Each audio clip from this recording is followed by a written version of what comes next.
Pembelajaran bagian dari pengimplementasian prinsip proses mengintegrasikan antara komponen peserta didik sebagai subjek dan objek pembelajaran dengan dukungan lingkungan belajar yang positif. Proses tersebut memperhatikan tahap perkembangan peserta didik, baik kompetensi yang dimiliki dan karakter. Sehingga diharapkan tujuan dari pembelajaran dapat tercapai melalui pembelajaran yang bermakna.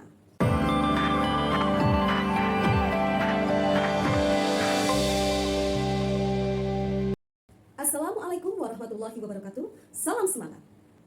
Perkenalkan, saya Lisdiana Kurniasi dari SD Negeri Sikem 02, Kecamatan Wanasari, Kabupaten Brebes. Pada kesempatan ini, perkenankan saya untuk menyampaikan hasil praktik baik saya dengan tema pembelajaran berdiferensiasi. Implementasi model Discovery Learning berbasis open-ended muatan pelajaran matematika dengan materi pembelajaran kelipatan persekutuan terkecil yang telah saya laksanakan di kelas 5 tahun ajaran 2024-2025 semester 1. Pendidik sebagai learning agent yang memiliki tugas kompleks dalam ruang lingkup lingkungan belajar pada proses pembelajaran.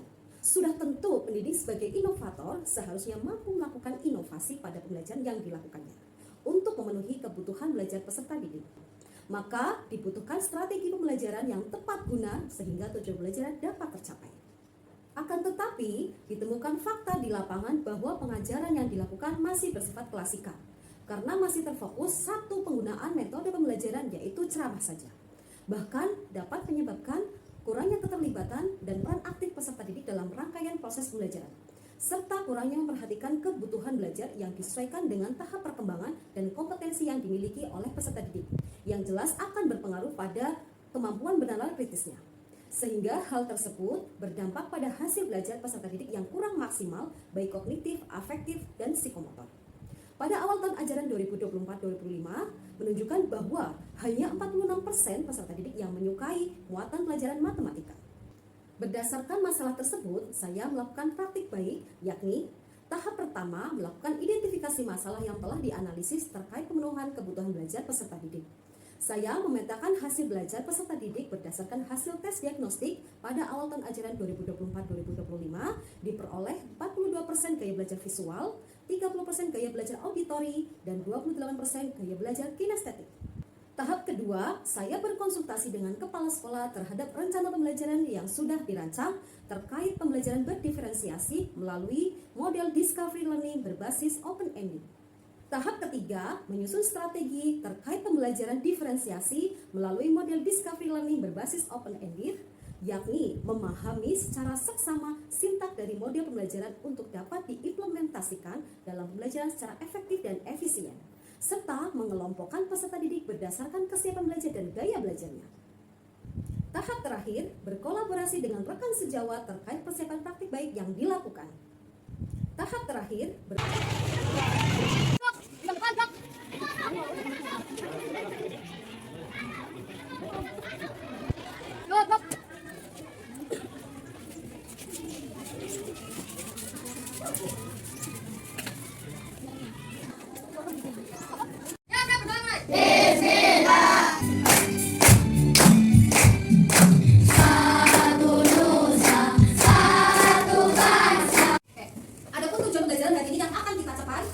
yang pertama, melalui penayangan video, peserta didik dapat memahami kelipatan persekutuan terkecil dengan benar. Alur pembelajaran kegiatan inti pada model Discovery Learning berbasis open-ended dengan sintak pertama, pemberian rangsangan atau stimulus. Peserta didik melakukan kegiatan awal untuk menstimulus keterkaitan dengan materi pembelajaran melalui permainan tepuk kelipatan. Semakin paham apa itu game kelipatan. Nah, kelipatan dapat dipahami sebagai apa? Kelipatan, lipat. Apa berarti? Dilipat gandakan, oke, apa lagi? Dilipat gandakan, betul, apa lagi? Semakin apa?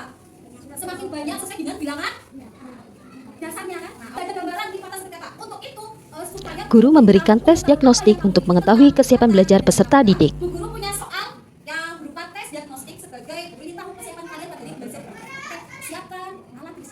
Pelembaran soal tentang tes diagnostik tentang kesiapan belajar kalian hari ini. Ada 5 soal, silakan dikerjakan dengan sungguh-sungguh. Tuliskan nama lengkap kalian dan kelas.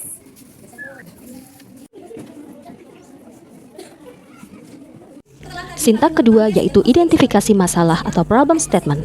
Peserta didik akan berkelompok sesuai dengan kesiapan belajarnya berdasarkan tes diagnostik yang telah dilakukan. Tahap selanjutnya yaitu kalian akan bermain bersama dalam sebuah kegiatan kelompok. Nanti yang mana kelompok-kelompok tersebut itu berdasarkan hasil ya tentang tes diagnostik. Nanti terbagi atas 3 kelompok. Kelompok 1, kelompok 2, dan kelompok 3. Penayangan video. Peserta didik menyimak dan memahami tayangan video tentang kelipatan persutan terkecil.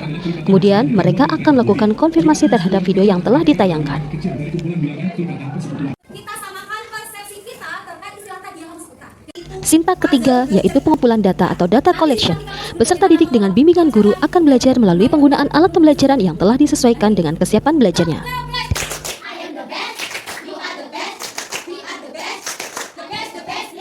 Ini kelompok 1 itu mendapat alat pembelajaran yaitu puzzle bercerita ya. Puzzle berarti kan memasak-masakan. Masak-masakan apa? Menjodohkan ini benar atau salah dari ada kantong bilangan ajaib ya. Kantong-kantongnya ada 7 dan dari sini bilangan ajaib yang kamu harus cari. Alat pembelajarannya yaitu tabel pencatatan bilangan ya. Ada tabel yang berisi bilangan sampai 100 ya. Kemudian kalau kamu khusus di kelompok ini, guru tidak mematok bilangannya berapa saja. Ya, sesuai dengan kalian berikut berapa saja. Kalau misalnya boleh tidak boleh ya. Sintak keempat pengolahan data atau data processing. Peserta didik dalam kelompoknya melalui bimbingan guru dapat belajar dengan menggunakan media atau alat pembelajaran yang telah disiapkan. Ya, silakan dicari pertanyaan dari nomor 4 dari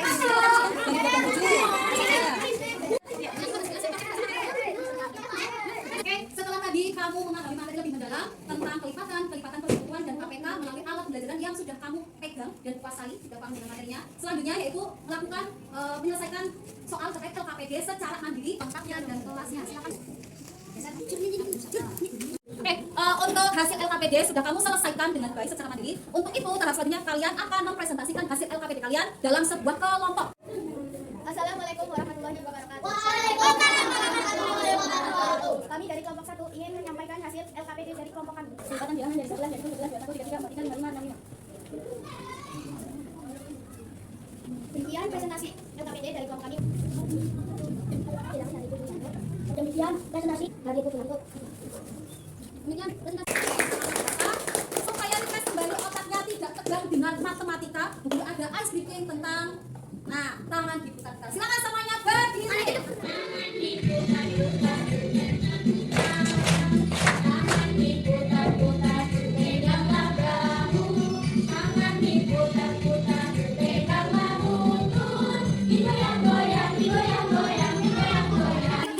Sintak kelima yaitu pembuktian atau verification. Peserta didik membentuk kelompok sesuai dengan gaya belajarnya dengan bimbingan guru untuk melakukan pembuatan suatu produk. Ada deskripsinya. Kemudian kelompok auditori nanti kamu membuat mind map atau pita peta pikiran di tengah-tengahnya menjadi pusatnya dan bercabang-cabang lagi terkait bagaimana jika ada apa saja apa itu bagaimana nanti dijelaskan dalam PPT. Kemudian kelompok kinestetik kamu akan bercerita sambil ya tentang terkait Peserta didik berkolaborasi dalam kelompoknya membuat produk, kemudian mempresentasikan hasil produknya. jadi sangat luar biasa hasilnya. Kami dari kelompok visual akan menyampaikan hasil dari poster KPK dari kelompok kami.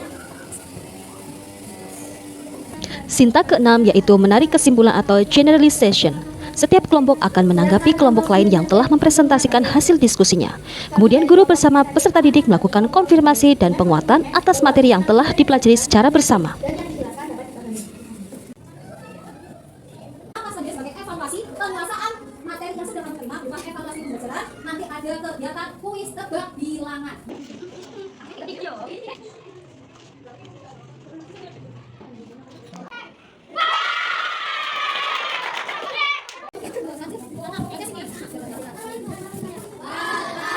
Inseminasi pembelajaran diferensiasi yang saya lakukan di kelas 5 pada tahun ajaran 2024-2025 semester 1. Adapun judul untuk praktik baik saya yang sudah lakukan yaitu implementasi model discovery learning berbasis open-ended dalam pembelajaran diferensiasi untuk meningkatkan kemampuan beranalitis dan hasil belajar, kebetulan pada mata pelajaran matematika untuk materi KPK. Untuk praktik baik saya yang sudah melakukan itu mengacu pada metode yaitu STAR. Bu Ulis sampaikan. Yang pertama, apakah menurut Anda praktek baik yang telah dilakukan sudah memenuhi kebutuhan belajar peserta didik? Seperti yang tadi sudah Bapak Ibu lihat dan ini menurut saya pribadi, semuanya sudah sesuai dengan kebutuhan belajarnya. Terbukti. Praktek pembelajaran diferensiasi yang sudah Bu Listiana lakukan itu sudah memenuhi kebutuhan siswa. Di antaranya sudah dilaksanakan diferensiasi memenuhi secara konten, terus proses dan produknya. Demikian penyampaian hasil praktik baik saya. Semoga bermanfaat dan dapat menjadi referensi bagi rekan sejawat. Wassalamualaikum warahmatullahi wabarakatuh.